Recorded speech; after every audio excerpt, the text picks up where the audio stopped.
Hindi cartoon TV. एक समय की बात है, एक बड़ा जंगल था जो एक गांव के पास था। एक बुजुर्ग दादा नाम के व्यक्ति अपने पोते के साथ उस जंगल में घूमने गए। जंगल की सुंदरता और शांति ने दादा को प्रभावित किया।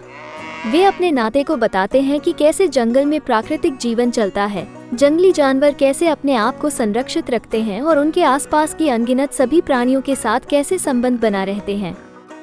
एक दिन वे एक जंगली बच्चे को देखते हैं जो अकेला खोया हुआ था।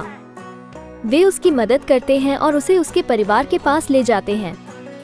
इस घटना ने उनकी दादा पोते के बीच अगली पीढ़ी को जंगल के साथी बनाने का संदेश दिया। ये कहानी दिखाती है कि कैसे जंगल और मानवता के बीच संबंध हो सकते हैं और हमें प्रकृति का सम्मान करना चाहिए।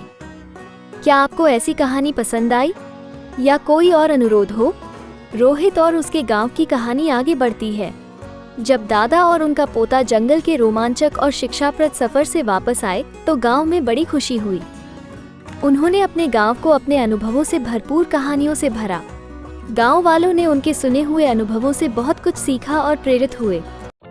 रोहित ने अपने दादा के अनुभवों को सुनकर उनके गांव में सामाजिक सुधार के लिए काम करने का निर्णय किया।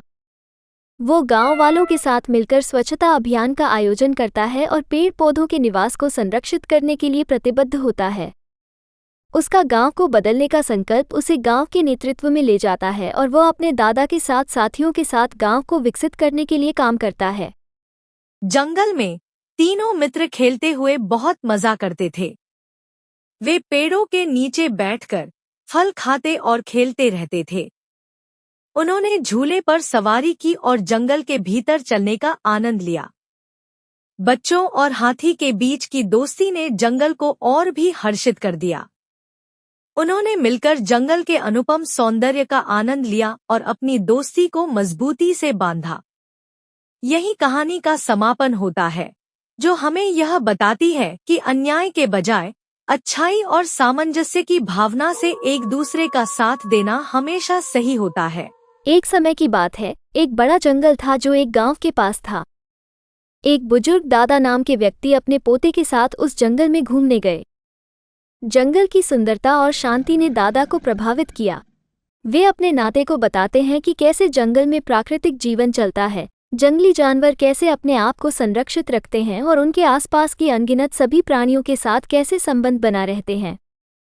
भगवान राम की कहानी, जो वाल्मीकि रामायण में मिलती है, उनके जीवन के विभिन्न पहलुओं को दर्शाती है।